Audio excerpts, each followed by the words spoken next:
Apa kabar semuanya, para teman-teman ya, saya manggilnya ya, teman-teman semua. Mudah-mudahan sehat selalu. Semoga aja kita nggak balik ke masa lalu dan kita semua masih bisa nih untuk bersama-sama saya di sini mendengarkan beberapa tips and trick bagaimana sih caranya kita berbicara di depan umum atau di depan orang banyak dengan apa yang kita punya gitu. Di sini siapa sih yang deg-degan nih? Pasti ada ya kalau misalnya kita udah ngobrol atau ngomong depan orang banyak, tiap mau presentasi, apalagi kalau kita presentasinya presentasi sidang, tugas akhir kita, entah skripsi, entah tesis, entah disertasi, itu pasti ada lah di antara teman-teman semua di sini yang memang langsung nih bolak-balik ke kamar mandi, itu pasti ada, terus deg-degan. Terus apalagi kalau misalnya jadwalnya maju sidang atau jadwal kita sebagai pembicara itu jam 1, tapi dari pagi kita udah nggak pengen makan, boro-boro pengen makan aja udah nggak nafsu, bawaannya mual perutnya, terus kepala langsung nyut-nyutan, sakit, keringet dingin, semuanya udah ngapa-ngapain udah nggak enak. Itu ada nggak di sini teman-teman semua yang ngerasakan seperti itu? Saya yakin pasti ada, karena nggak beda jauh juga. Saya juga walaupun pengalaman ngajar udah lumayan lama tadi kalau lihat dari CV ya, tapi tetap aja begitu harus bicara, apalagi yang audiensnya memang kita belum tahu ya, terus mereka punya jabatan yang lebih tinggi, terus itu di areanya kita area pemerintahan, itu pasti persiapannya harus matang banget. Nah, persiapan-persiapan itulah yang harus kita sebagai pembicara itu bisa benar-benar kita siapkan.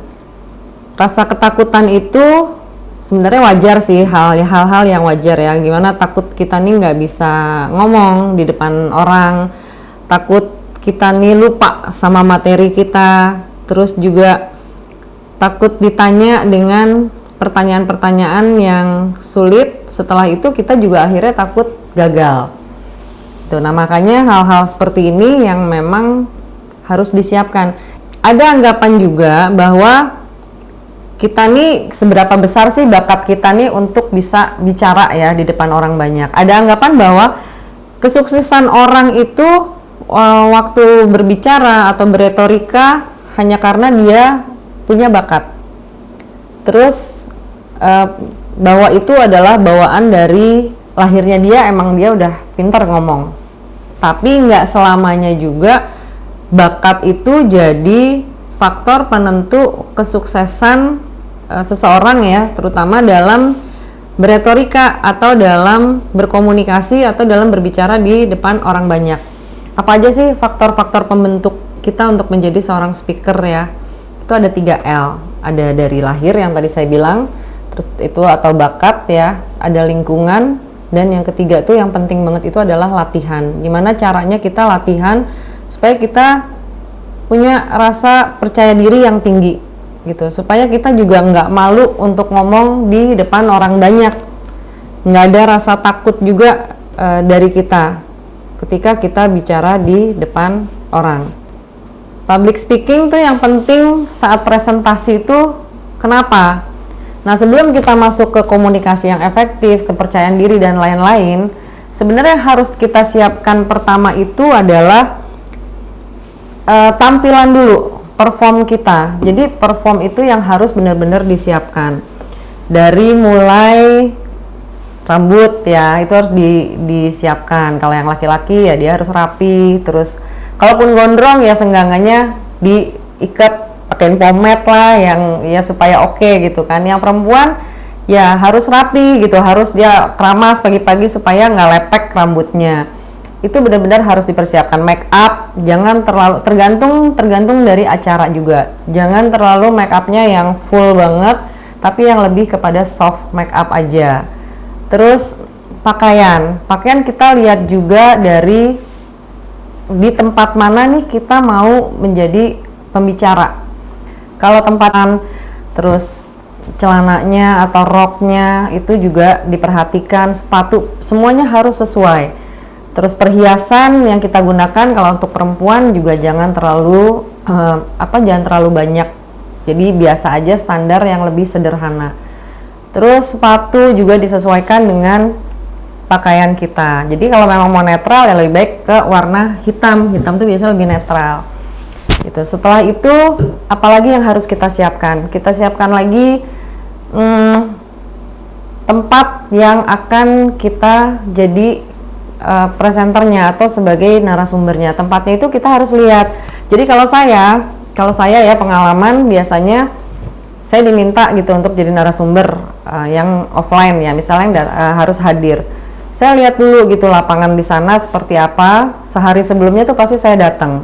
Saya lihat situasinya, kondisinya kayak gimana. Saya harus bicara nanti di mana, letak stage-nya di mana, ataukah saya nanti harus turun, ataukah saya hanya duduk aja. Itu benar-benar saya harus datang ke tempatnya langsung. Setelah itu saya harus menyiapkan PPT pasti kan. Saya harus menyiapkan materi. Nah, untuk persiapan materi itu pasti harus ada infokus dan harus ada screen di tempat tersebut. Saya harus cek di sana apakah infokusnya disiapkan, apakah screennya juga ada. Nah, itu harus kita cek. Saya pernah, pengalaman saya juga, saya pernah diundang tapi ternyata nggak ada infokus. Sementara saya menyiapkan materi. Untungnya karena saya menyiapkan sendiri, jadi saya tahu sedikit banyaknya apa yang akan saya sampaikan. Dan untungnya lagi saya selalu standby bawa infokus sendiri walaupun bukan yang besar ya. Nah, itu akhirnya harus prepare gitu, dipersiapkan. Jadi saya datang pada saat waktu itu di acara, misalnya acara jam 9, saya jam 7 itu udah sampai. Jadi saya benar-benar persiapkan dulu semuanya. Nah, setelah itu dicek lagi, nih materinya, laptopnya bisa nyambung nggak ya ke screen-nya nanti. Jadi kayak kabel VGA-nya, HDMI-nya itu semua harus disiapkan. Gitu. Jadi begitu hari H itu di waktunya saya udah tahu bahwa ini pakai HDMI atau ini misalnya pakainya VGA kabelnya. Jadi saya udah siap semuanya. Nah, itu banyak banget teman-teman ataupun anak-anak mahasiswa-mahasiswi ya yang mereka mau sidang itu tidak disiapkan hal-hal seperti itu. Nah, makanya itu yang harus kita siapkan. Nah, setelah itu jangan lupa parfum tuh harus pakai semuanya, tampil wangi itu wajib ya kalau buat narasumber. Lalu komunikasi yang efektif. Kenapa sih public speaking ini penting banget saat presentasi?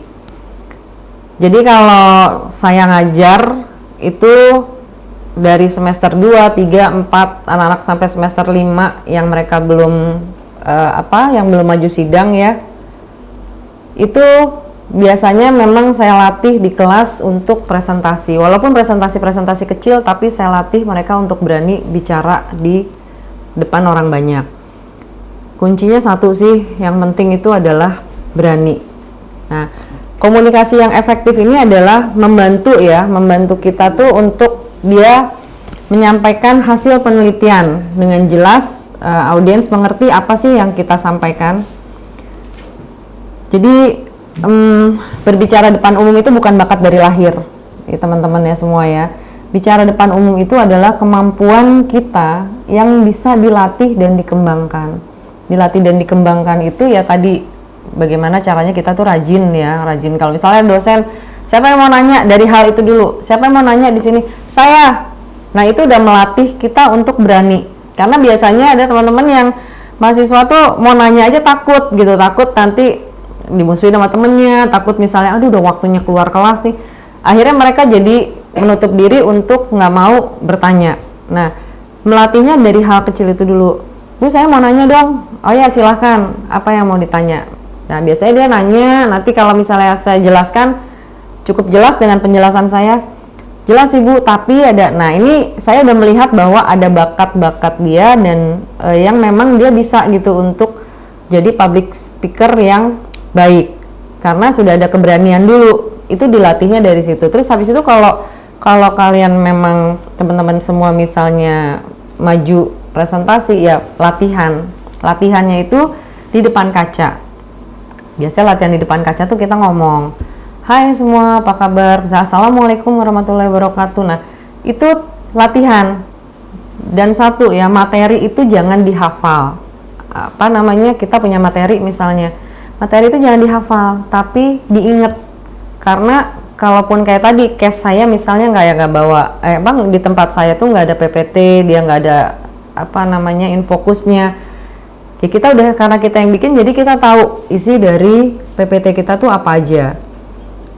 Nah, terus meningkatkan kepercayaan diri ya. Meningkatkan kepercayaan diri itu sebenarnya public speaking ini bikin kita tuh jadi selain berani, kita tuh jadi pede sebenarnya. Jadi apapun itu kita pasti akan punya ruang untuk diskusi dengan siapapun, untuk hal apapun, topiknya apapun kita pasti ngerti. Makanya seorang narasumber, seorang speaker yang baik, dia harus punya pengetahuan yang luas. Supaya apa? Supaya nggak pernah kehabisan kata-kata, nggak pernah kehabisan bahan diskusi. Jadi walaupun misalnya biasa ya, kalau misalnya kita ketemu orang, misalnya kelompok gitu, kita kelompok baru ini biasanya kita jangan sotoy gitu. Kalau sotoy itu kan, weh mamen apa kabar, gini, weh gue tuh begini. Tapi banyak orang di situ yang, ini siapa sih kok sotoy banget sih baru datang gini. Pasti akan ada persepsi yang seperti itu. Tapi kalau misalnya kita, apa kabar, misalnya kenalan terus jadi pengamat dulu, jadi pengamat dan jadi pendengar.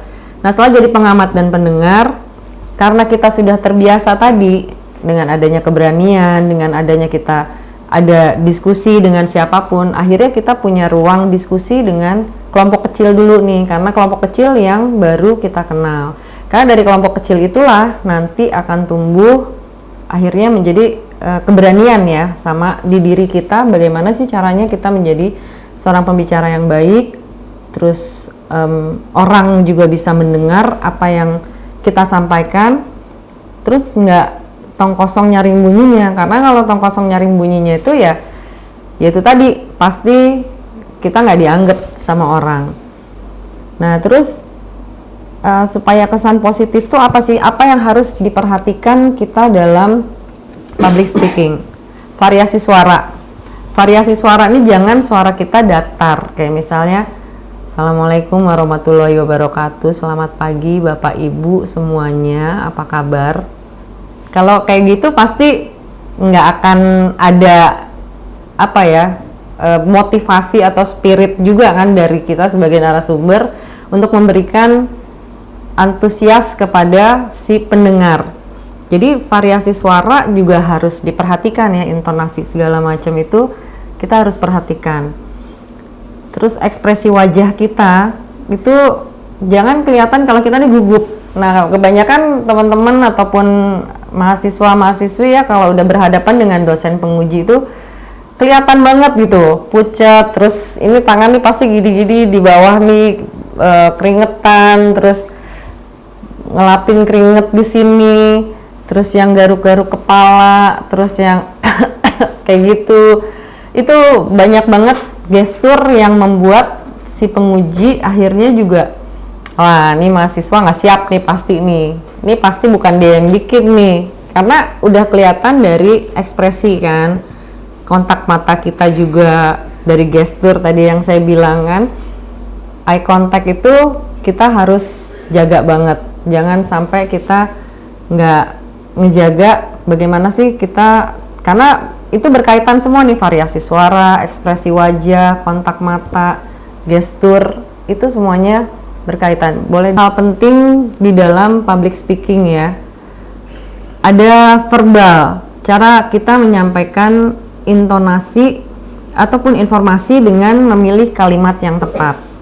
Nah kayak kalimat yang tepat tadi itu kan bisa aja saya misalnya ngomong, coba gimana sih kita mau public speaking, nggak begitu. Kalau kita ngobrol biasa, kita bisa bicara seperti itu. Tapi karena nih ruangnya ruang seminar, jadi saya harus bicaranya memilih kata-katanya yang tepat dengan cara.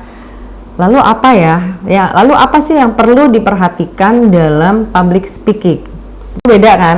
Intonasinya pun juga beda. Kalau misalnya kita ngobrol biasa gitu, ataupun misalnya kata-kata kita datar, apa yang diperhatikan dalam public speaking itu datar aja. Tapi kalau misalnya lalu apa yang akan kita perhatikan atau perlu kita perhatikan dalam public speaking, Anda sebagai narasumber, itu kan ada intonasi ya, ada tekanan-tekanan dari kalimatnya tersendiri.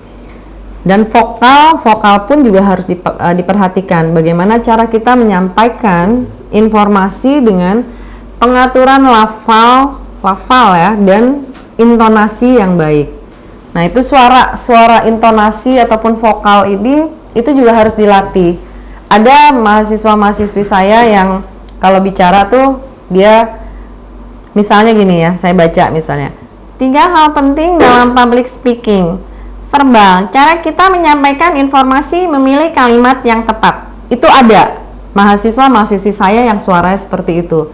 Tapi karena dengan latihan, saya kalau ngelatih agak galak ya waktu itu sama mahasiswa-mahasiswi saya latih dan saya suruh dia keluarkan suaranya. Ternyata itu bisa dan dia mampu gitu. Akhirnya suara yang seperti itu hilang gitu. Tapi kalau dia masih ngobrol sama temennya, balik lagi. Nah, ketika dia bicara di depan umum ataupun di depan orang, apalagi waktu dia lagi sidang, itu berubah suaranya karena saya suruh keluarkan. Nah, ngeluarin suara ini kan ada tekniknya ya. Dia harus dikeluarkan dari perut, terus dia harus masuk naik ke atas, dan itu benar-benar harus dilepas, dikeluarkan. Kalau kayak tadi yang saya bilang itu kan, 3 hal penting dalam public speaking. Verbal, cara kita menyampaikan informasi dengan memilih kalimat yang tepat. Vokal, cara kita. Jadi dia menyampaikannya seperti itu gitu. Dia hanya membaca. Nah, itu yang harus dirubah. Terus visual ya, visual juga gerakan kita, postur kita, terus kontak mata ya, itu benar-benar harus dijaga banget. Mimik wajah juga nggak bisa nih, kayak misalnya tadi pagi saya bad mood gitu kan, karena misalnya macet, terus ketemu orang yang nggak ngenakin, terus saya harus ngomong di depan orang banyak seperti ini. Itu bisa berpengaruh juga sama kita karena bad mood tadi. Nah, gimana caranya? Ya harus mikirin hal-hal baik dan menyenangkan buat kita. Jadi hilang tuh bad mood tadi, dan ya kita harus bisa nampilin wajah yang yang enak gitu dilihat orang. Terus cara penyampaian pun juga harus enak, jangan yang muka kita harus langsung berubah jadi judes gitu kan. Jadi tahu nggak sih hal penting ya dalam public speaking itu ada verbal, ada vokal, ada visual. Ada yang mau tanya sampai sini? Nah, itu kan beda ya, misalnya hal seperti itu kan beda. Jadi ini semuanya mempengaruhi kita gitu dalam kita melakukan komunikasi di depan orang banyak. Nah, terus boleh dilanjut ya. Ya, ini pokoknya variasi suara kita tadi harus dijaga, volume ya, terus kecepatan. Ini saya juga nggak tahu nih kecepatan ritme saya bicara, artikulasinya nih kira-kira terlalu cepat atau nggak. Saya soalnya kalau excited atau semangat nih suka terlalu cepat ngomongnya. Nanti kalau kecepatan tolong diinin ya moderator. Nah, jadi bicara artikulasi itu juga disesuaikan dengan kebutuhan kita. Biasanya kalau kita bicaranya cepat itu ya tadi karena kita antusias, kita excited. Tapi ada juga orang yang buru-buru sih. Orang yang buru-buru tuh biasanya dia punya urgensi sendiri. Nah, biasanya juga jadi terlalu cepat. Terus kalau bicara lambat itu pun juga merupakan suatu penekanan di dalam intonasi suara kita. Nah, terus kita juga harus memberikan jeda nih di dalam penekanan tadi. Kayak misalnya ini kita pindah materi, itu harus ada jeda di dalam materinya tadi. Nah, ini teknik public speaking di dalam gerakan tangan ya. Gerakan tangan itu ada finger counting. Nah, finger counting tuh kayak misalnya, jadi gini ya Bapak Ibu, ekspresi wajah satu, nah, itu boleh kita satu. Jika berbicara pastikan mata kita tidak terpaku pada satu benda. Nah, yang kedua, hindari kecenderungan menggeleng, misalnya menggeleng-gelengkan kepala. Yang ketiga, biasakan tersenyum. Nah, itu finger counting, gerakan tangan ya. 1, 2, 3, 4 gitu. Itu bisa kita lakukan. Terus sound effect itu kayak misalnya, saya nggak bisa sih bunyiin tangan gini ya, kedengeran nggak? Nah, itu kayak gitu, itu boleh. Jadi gimana menurut ini? Jadi ini 1, jika berbicara pastikan mata tidak gini. 2, nah itu juga bisa seperti itu. Lalu cherry picking itu misalnya mata itu ada yang besar, ada yang kecil. Nah, ini cherry picking nih namanya. Ada yang besar, ada yang kecil. Jadi kontak mata harus dilakukan. Lepaskan pandangan ke seluruh ruangan. Tuh. Ini kontak mata ya, misalnya saya bicara kontak mata. Jadi dengan mata yang besar atau mata yang kecil, kalaupun matanya besar, jangan kita jadi melotot karena kita melepaskan pandangan ke seluruh ruangan. Ketika kita lagi berbicara kan, ketika kita lagi berbicara di depan orang banyak, lakukan kontak mata. Tadi cherry picking, kecil, mata Anda kecil atau mata yang besar. Ketika matanya besar, nah lakukanlah kontak mata ke seluruh ruangan, tapi nggak begini gitu, nggak.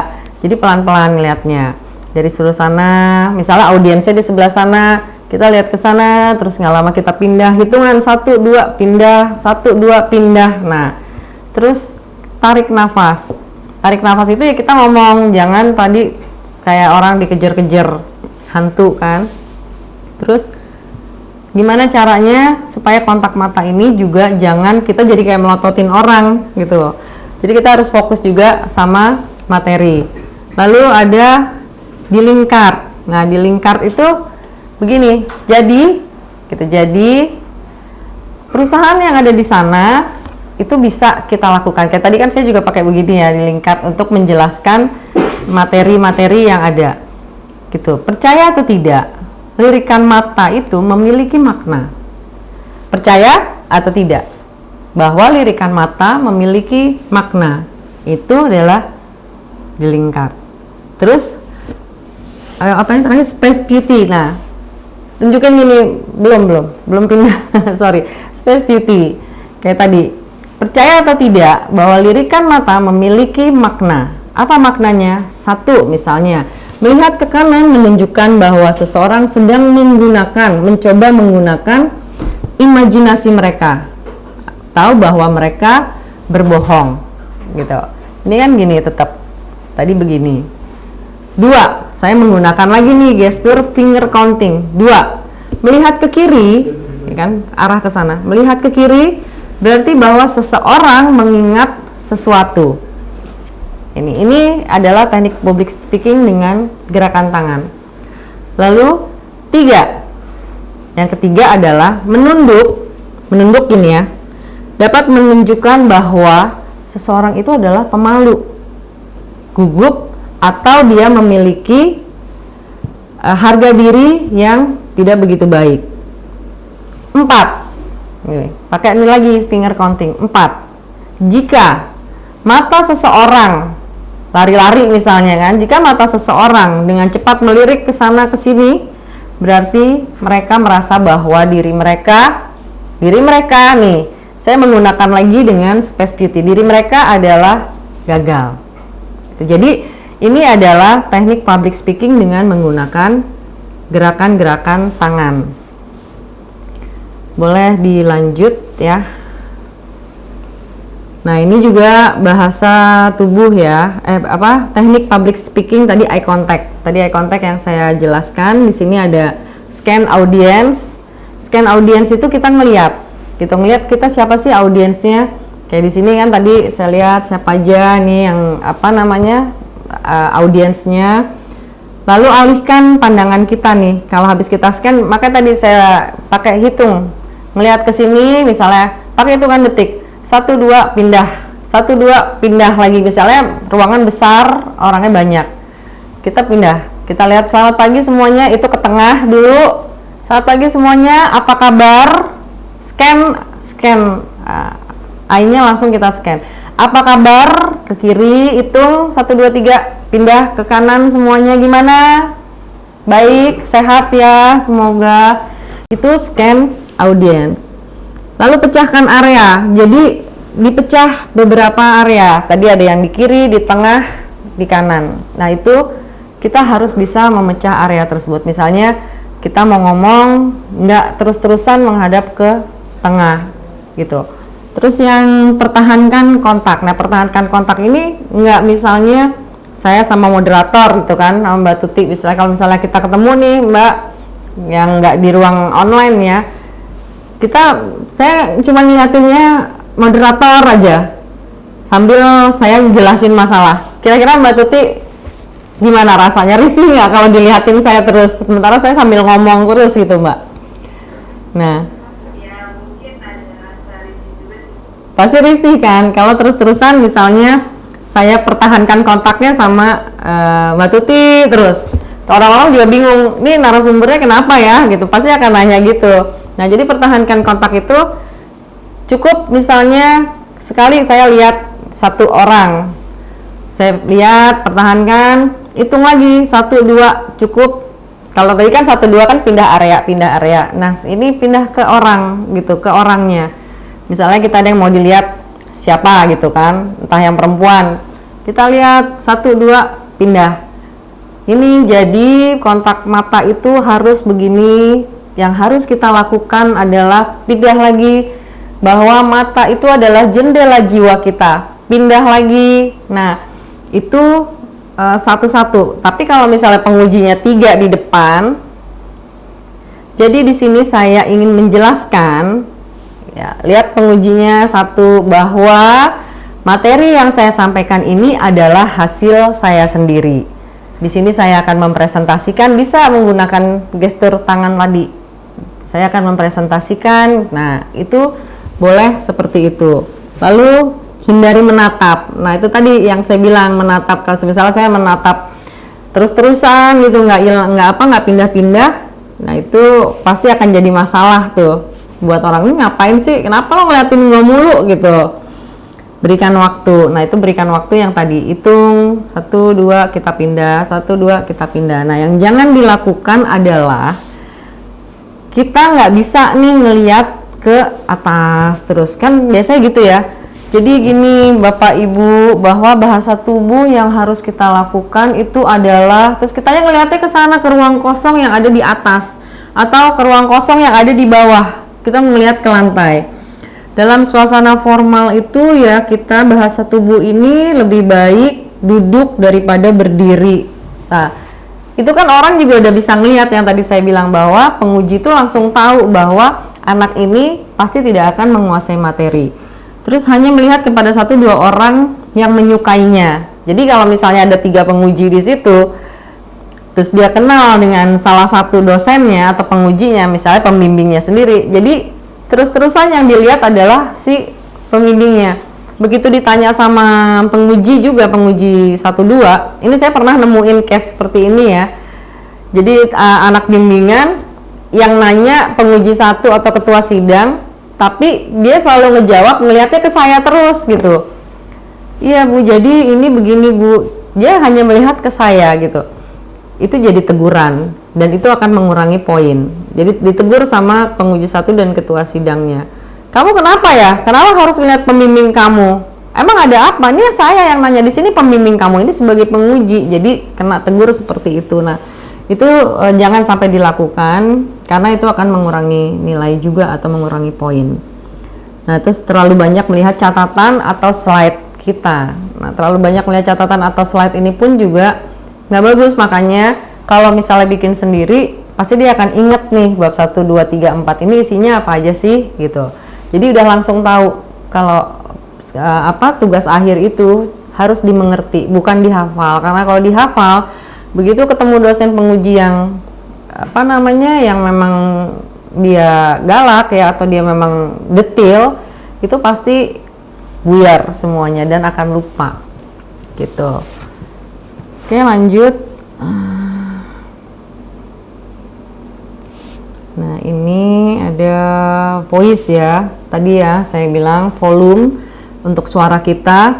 Jadi nggak bisa suara kita tuh datar aja. Nanti saya coba dipresentasiin ya. Itu ada tekniknya sendiri bagaimana suara ini volumenya bisa naik turun, nggak datar aja. Kayak misalnya saya bilang ice breaking. Dalam bahasa Inggris, ice breaking artinya memecahkan es hingga. Jadi cuma segitu aja. Tapi dia nggak berani untuk bicara. Nah, di dalam sebuah presentasi ada namanya ice breaking. Ice breaking itu untuk apa tujuannya? Untuk memecahkan suasana supaya suasana itu nggak jadi kaku atau tegang. Kayak tadi saya misalnya pagi, halo selamat pagi semuanya, semoga pada sehat ya.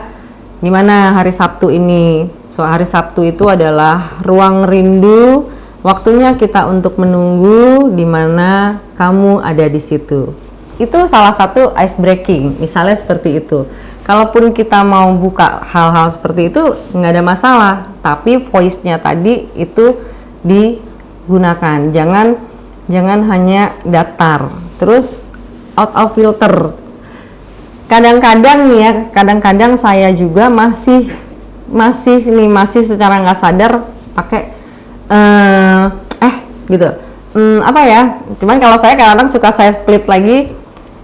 Iya, itu tadi kadang saya suka kasih jeda untuk aduh nih kayaknya nih. Nah, itu suka nggak sadar. Dan itu banyak hal dilakukan oleh siapapun itu pasti pernah ngalamin. Nah, cuman buat teman-teman ya yang misalnya masih belum terbiasa, ini pasti banyak banget nih ketemu dengan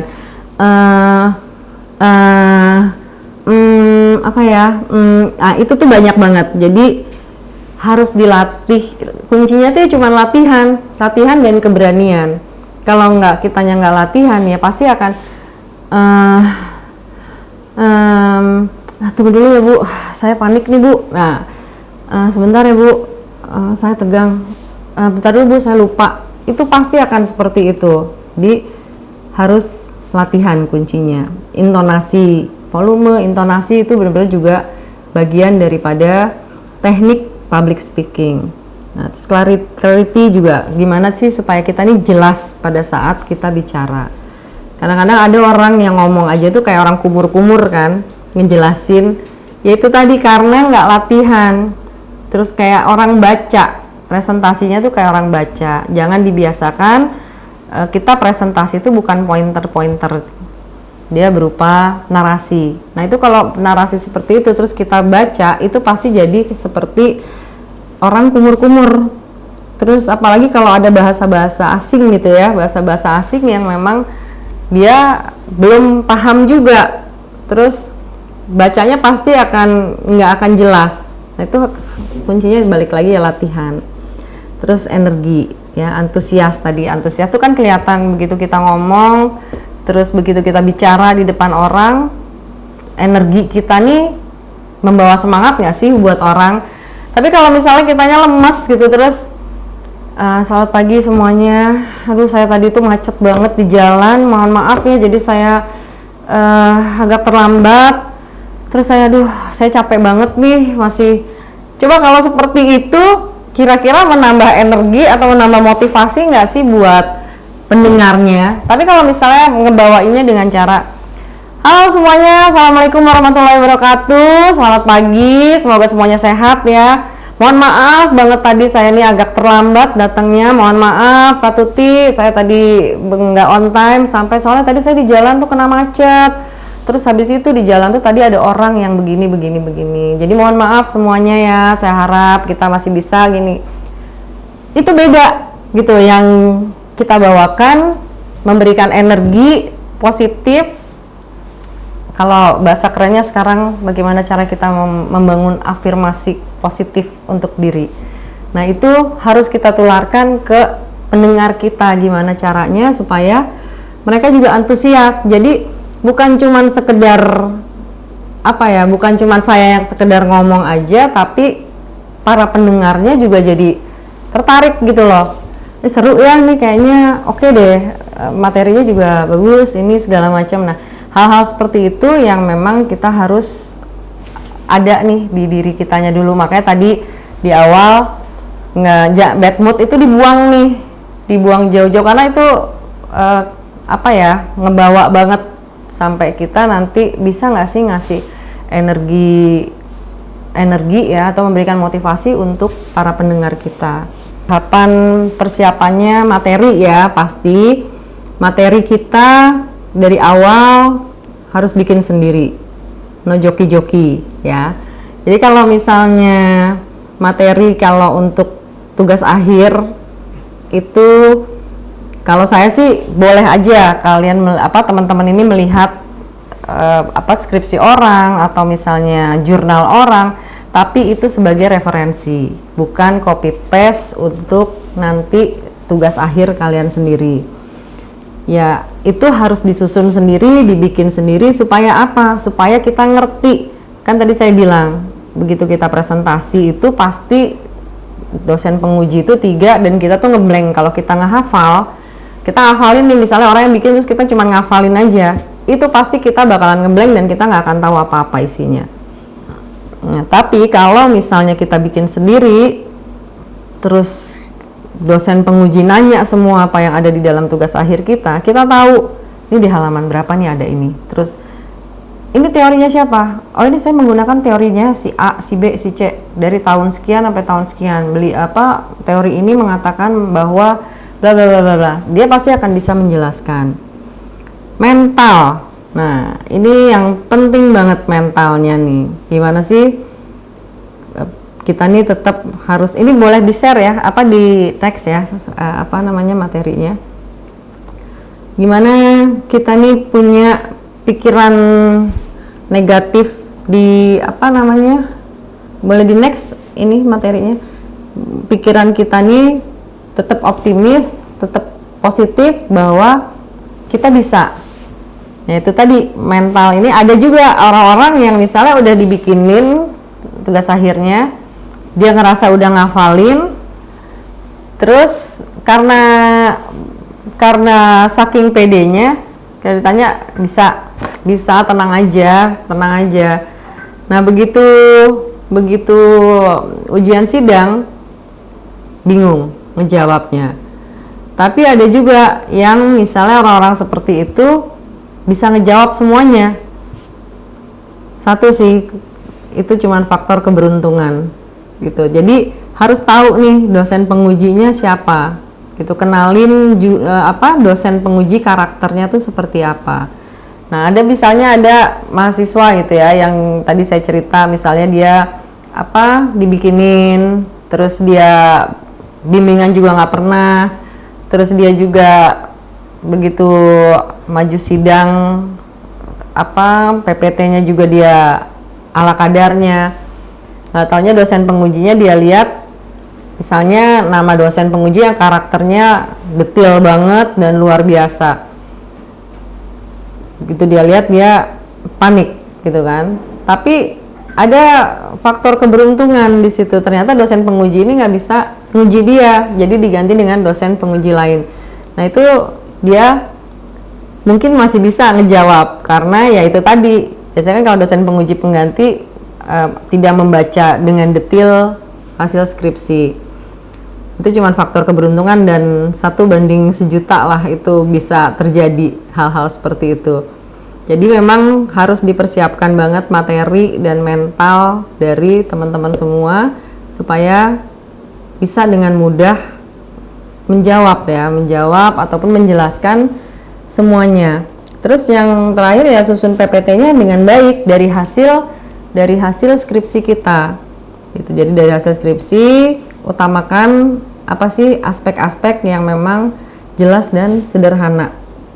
Gitu. Jadi itu yang harus dipersiapkan. Nah, ini tahapan membawakan ya. Buka presentasi kita, straight to the point aja.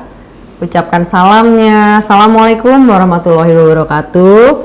Terima kasih kepada Ketua Sidang Bapak A, B, C, dan penguji 1 ibu siapa, misalnya lengkap dengan gelarnya, dan penguji 2 juga selaku pembimbing saya, bla bla bla. Itu harus dijelaskan dengan baik dan benar. Terus topik ataupun misalnya yang akan kita bawakan presentasi hasil penelitian saya kali ini dengan judul bla bla bla bla. Nah, itu harus disampaikan langsung straight to the point ya. Terus menjelaskan isi presentasi dengan jelas dan padat. Ini nanti ada contohnya ya di bawah. Terus penutup presentasi skripsi. Boleh lanjut? Ini tanya jawab. Ini pasti nanti ada pertanyaan. Nah, begitu ini ditanya nih, kalian nih pasti kan udah selesai, suruh duduk, terus ditanya, pasti gimana rasanya? Ini bikin sendiri apa bukan? Ya, bikin sendiri Bapak, Ibu. Gimana kamu, udah siap? Sudah. Kalau yang nggak siap, ya siap Pak. Gitu. Tapi kalau yang siap, siap. Nah, pasti jawabnya akan dengan penuh percaya diri ya. Biasanya yang sidang itu nggak fokus dengan pertanyaan dosen. Jadi kemana-mana nih pikirannya. Aduh, tadi presentasi gue gimana ya? Aduh, ini nanti gimana ya? Ini jawabnya nanti gue apa ya? Itu banyak banget. Jadi tidak menyimak pertanyaan dengan baik. Kadang-kadang misalnya gini, coba tadi Anda menjelaskan bahwa di bab 2 Anda menggunakan konsep dan teorinya ini. Lalu bedanya konsep dan teorinya si A dan si B itu apa ya? Bingung. Karena nggak menyimak, akhirnya dibilang, mohon maaf Pak, tadi pertanyaannya apa ya? Itu karena tidak nyimak dan nggak fokus. Dan itu sering banget, banyak banget terjadi di mahasiswa-mahasiswi yang memang sudah mau sidang, sudah sidang ya. Dia selalu begitu, nggak fokus. Tapi kalau yang fokus, dia akan dengerin, baik, terima kasih atas pertanyaannya, saya akan coba jawab. Antara konsep dan teori dari A dan B itu berbeda, karena konsep A menjelaskan mengenai bla bla bla bla, dan teori B menjelaskan bla bla bla. Kaitannya dengan hasil skripsi saya ataupun dengan hasil penelitian saya adalah dia bisa menjelaskan itu. Tuh, jadi cara menjawab pun jangan buru-buru. Kalau misalnya antara konsep A dan konsep B itu antara konsep A dan teori A ini dia berkaitan karena dia begini. Lalu bagaimana caranya ini ya dia harus bla bla. Jadi dia terburu-buru, tidak menggunakan tadi voice, intonasinya, terus volumenya, suaranya itu tidak lagi diperhatikan karena ya tadi terburu-buru menjawab. Terus jawab juga harus yakin, karena kalau kita nggak yakin nanti pasti ditanya, kamu aja mempertanyakan penelitian kamu sendiri, pasti akan digituin kan. Gimana kita bisa yakin kamu bahwa ini penelitian yang kalian tulis sendiri? Nah, menjawab dengan keyakinan tadi itu yang saya jelaskan. Baik, terima kasih banyak atas pertanyaannya Bapak. Saya akan coba menjawab hasil penelitian saya, yaitu tadi konsep A dan teori B ini memang berbeda. Tapi perbedaan di sini bisa menjelaskan atau bisa menganalisa dari judul skripsi saya yang berjudul bla bla bla bla bla. Gitu. Itu menjawab dengan penuh keyakinan. Jadi kalau orang yang udah nggak yakin, dia pasti jawabnya juga buru-buru gitu. Iya Pak, jadi antara konsep A ini dia bicara mengenai apa ya? Nah, kalau buru-buru akhirnya dia nggak. Ada juga yang iya konsep A ini bicara mengenai gini-gini, tapi teori B ini Pak dia bisa mensinkronkan antara pertanyaan ini dan dia bisa menjawab bla bla bla. Jadi antara intonasi voice-nya dia, terus gesturnya itu udah menyatakan bahwa dia nggak yakin dengan hasil tulisannya dia sendiri. Jadi boleh di next ya. Ini ada contoh presentasi PPT. Boleh di next. Nah, ini ada hasil skripsi mahasiswa saya. Ini 228, padahal di kita tuh hanya 80 halaman sebenarnya untuk skripsi ya. Tapi dia bikin hasil skripnya ini sampai 228. Itu mungkin dengan lampiran-lampiran, tapi lampirannya juga nggak terlalu banyak. Nah, dia mengangkat di sini mengenai pola komunikasi antar pribadi pada pasangan hubungan jarak jauh atau long distance relationship pada masa pandemi melalui media sosial WhatsApp. Jadi dari judul aja di sini kalau di kami ya dia lebih dikerucutkan lagi, mengangkatnya mengenai komunikasi antar pribadi, lalu ada pasangannya siapa di situ atau siapa subjeknya yang akan diteliti, di mananya itu pun juga harus dijelaskan. Dia di media sosial WhatsApp, long distance relationship-nya ini dijelaskan di dalam. Apa bagian dari judul tadi? Misalnya di judul ini ada pola komunikasi antar pribadi, hubungan jarak jauh, long distance melalui WhatsApp. Nah, menceritakan dulu bahwa dengan adanya masa pandemi, kita semuanya ini menggunakan teknologi. Teknologinya media sosial untuk melakukan komunikasi. Nah, dia menjelaskan di situ perkembangan teknologi digitalnya. Itu lumayan panjang dijelaskan. Lalu dikerucutkan dengan teknologi digital yang digunakan media sosialnya itu apa? Itu adalah WhatsApp. Itu pun juga dijelaskan di WhatsApp-nya. Nah, karena di deskripsinya itu panjang, ada beberapa puluh halaman, dia membuat pointersnya seperti ini. Lalu ada kebijakan pelaku perjalanan. Jadi diceritakan sama dia bagaimana kalau sebelum long distance itu mereka harus bolak-balik ke sana. Nah, dengan adanya pandemi ternyata dengan menggunakan WhatsApp masih bisa berjalan dengan baik. Lalu pola komunikasinya dijelaskan juga dan long distance relationship-nya pun juga dijelaskan. Lanjut di rumusan permasalahan ini kan juga masih di bab 1 ya, dengan tujuan penelitian. Ya, ini mau nggak mau tetap harus dibuat rumusan masalah dan tujuan penelitiannya. Ini nggak bisa dibuatkan pointers, tapi kita bisa buatkan seperti ini. Gimana sih pola komunikasinya antar pribadi? Itu tetap dituliskan di sini. Oke, lanjut ya. Nah, kalau di kita itu di bab 2 di rumusan masalah bab 2 iya. Itu ada rumusan, mohon maaf, ada namanya penelitian terdahulu. Jadi penelitian terdahulunya ini juga harus disebutkan. Kalau di kita ya ada siapa aja, minimal 5 ya. Ini masuk di bab 2. Ada teori, ada konsep. Dia menggunakan teorinya, boleh dilanjut ya. Teorinya penetrasi sosial, social information processing. Nah, ini pun nggak perlu dijelasin bahwa teori penetrasi sosial itu berbunyi apa. Itu nggak perlu kita tulis, kita sudah tahu isinya itu mengenai apa. Jadi kita sebagai penulis skripsi harus tahu bahwa teori penetrasi sosial ini bicara mengenai apa sih, gitu. Dia sudah harus bisa menjelaskan. Jadi teori penetrasi sosial di sini menurut Altman dan Taylor itu mengatakan bahwa teori jarak jauh itu harus begini itu harus dijelaskan.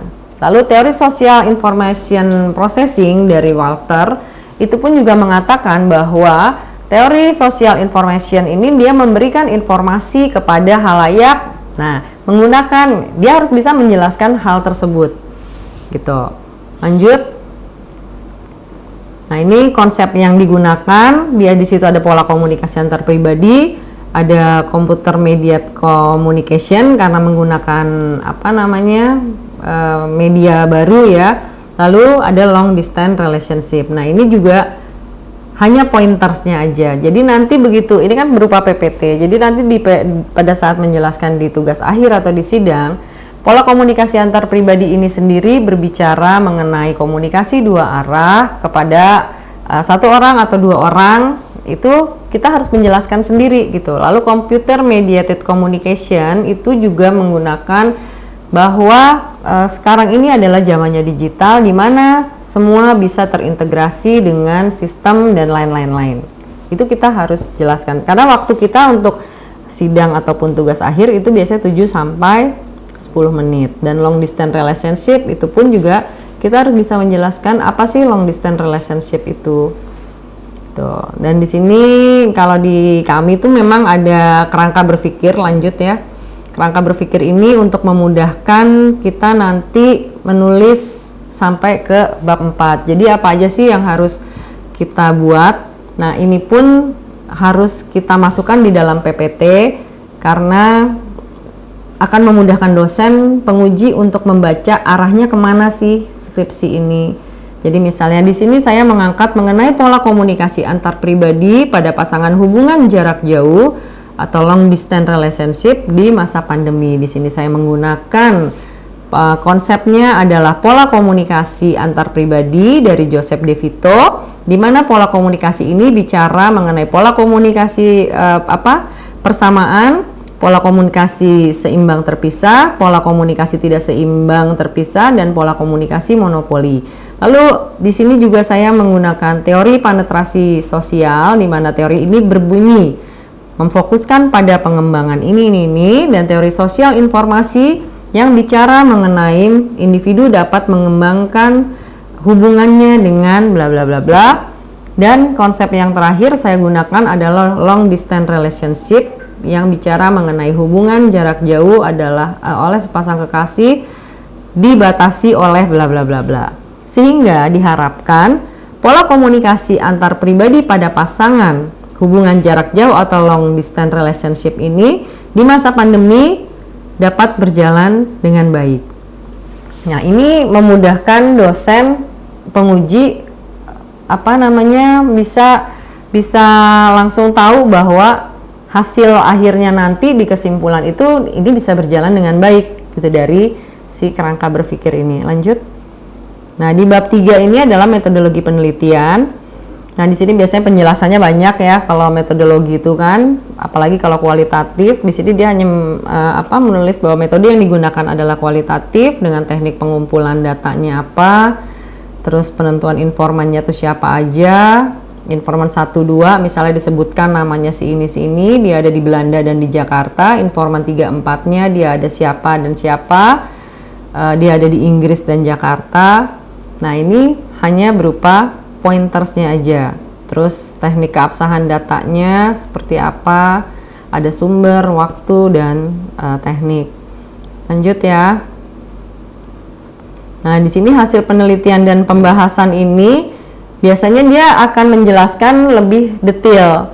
Dari 2 dan 3 pasangan dia menggunakan pola komunikasi. Jadi dari kerangka berpikir tadi ada pola komunikasi ada 5, dia hanya menggunakan 1 pola komunikasinya, yaitu pola komunikasi seimbang. Jadi saya di sini menggunakan pola komunikasi seimbang atau equality pattern, dan sisanya menggunakan pola komunikasi yang apa. Itu disinilah di bab 4 ini si mahasiswa ataupun mahasiswi itu menjelaskan agak lebih detail dengan satu lembar PPT ini. Jadi level awal, karakteristik pasangan dia jelaskan seperti apa, lalu level akrab itu seperti apa. Dia menjelaskan lebih detail lagi dengan waktu 7-10 menit.